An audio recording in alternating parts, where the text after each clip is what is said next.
L'histoire de Paul et Silas dans la Bible se trouve principalement dans le livre des Actes des Apôtres, chapitres 15 et 16. Voici un résumé de cette histoire. Contexte et départ pour la deuxième mission. Après le concile de Jérusalem, Paul propose à Barnabas de visiter les frères dans toutes les villes où ils ont prêché. Cependant, un désaccord surgit entre eux à propos de Jean-Marc, ce qui conduit Paul à choisir Silas comme compagnon de voyage. Actes 15, 36-40.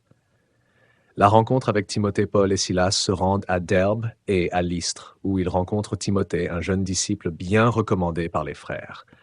Paul décide de le prendre avec eux et ils continuent à parcourir les villes, fortifiant les églises. Acte 5. L'appel. Lors de leur voyage, le Saint-Esprit les empêche de prêcher en Asie et en Bithynie. Paul a une vision d'un homme de Macédoine le suppliant de venir les aider. Concluant que Dieu les appelle à y prêcher l'Évangile, ils partent immédiatement pour la Macédoine. Actes 16, 6, 10. À Philippe, une colonie romaine, Paul et Silas se rendent au lieu de prière près d'une rivière, où ils rencontrent des femmes rassemblées. Parmi elles, Lydie, une marchande de pourpre, écoute et se convertit. Elle et sa maison sont baptisées, et elle invite Paul et Silas à rester chez elle. Actes 16, donc 15. La libération d'une esclave possédée. Une esclave possédée par un esprit de divination suit Paul et Silas pendant plusieurs jours, criant qu'ils sont des serviteurs de Dieu annonçant le salut. Paul, exaspéré, ordonne à l'esprit de sortir d'elle et elle est délivrée.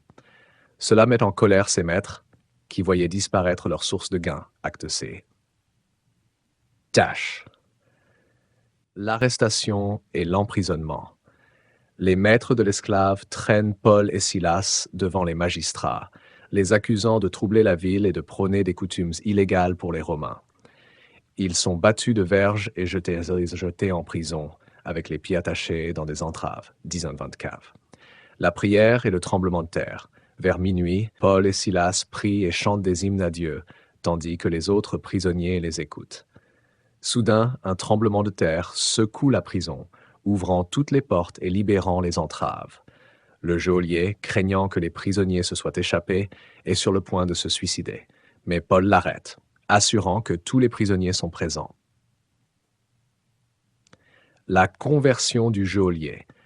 Le geôlier, tremblant de peur, demande à Paul et Silas comment être sauvés. Ils lui répondent de croire au Seigneur Jésus et il sera sauvé, lui et sa maison. Le geôlier les emmène chez lui, soigne leurs blessures, et lui et sa famille se font baptiser. Ils se réjouissent tous d'avoir cru en Dieu. Actes 16, 29-34. La libération. Le matin, les magistrats envoient des policiers pour libérer Paul et Silas. Cependant, Paul insiste sur le fait qu'ils ont été battus publiquement et emprisonnés sans jugement, bien qu'ils soient citoyens romains. Les magistrats, effrayés, viennent personnellement les libérer et leur demandent de quitter la ville. Après avoir visité Lydie et encouragé les frères, Paul et Silas partent de Philippe. Actes 16, 35-40. Cette histoire illustre la puissance de la prière, la foi en Dieu malgré les persécutions et l'impact de l'Évangile sur différentes personnes, du geôlier romain à la marchande de pourpre.